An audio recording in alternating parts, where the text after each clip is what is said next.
Hello, welcome to my channel. Ayan, bago tayo mag-start, mag-intro muna tayo.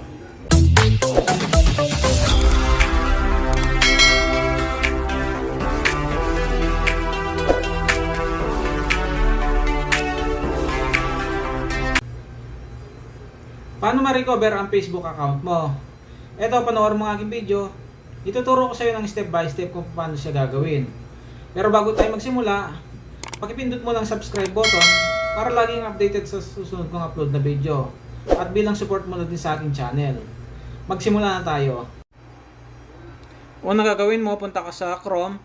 Tapos, i-type mo yung facebook.com. Tapos, enter mo lang. Pagka-enter mo, ito naman yung lalabas, Facebook login.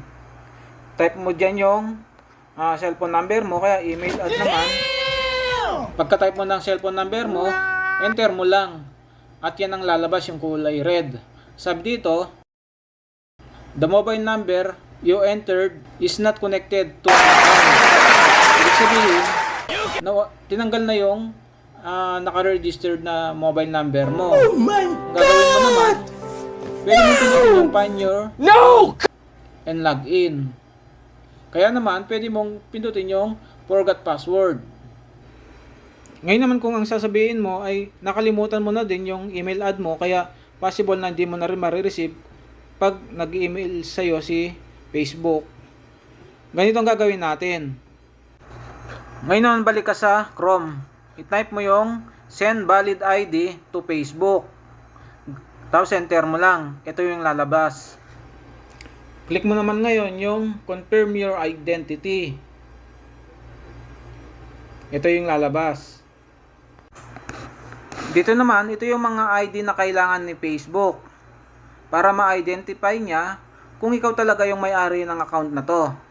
Ang gagawin mo lang ay mag-upload ng bola lang yan dito sa ID na meron ka. I-upload mo lang dito.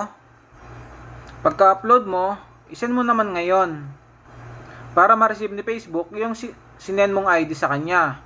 Gagawin niya, i-verify niya ito kung talagang ikaw yung may-ari ng account na to. Tapos mga ilang araw lang, may marireceive kang notification sa cellphone mo kung saan doon mo nilalagin yung account mo dati. Ang notification na mababasa mo, na pwede mo nang gamitin yung account na hindi mo na ma-open dati. Ganun lamang kadali kung paano ma-recover yung hindi mo na ma-open na Facebook account mo. Ngayon try mo na mag-login. Unang gagawin mo, i-type mo yung mobile number mo, kaya naman yung email ad mo. Pagka-type mo, i-reset password mo siya para mabago mo na yung o malagay mo na yung panibagong password mo. Ayan, maraming salamat sa panonood ng aking video.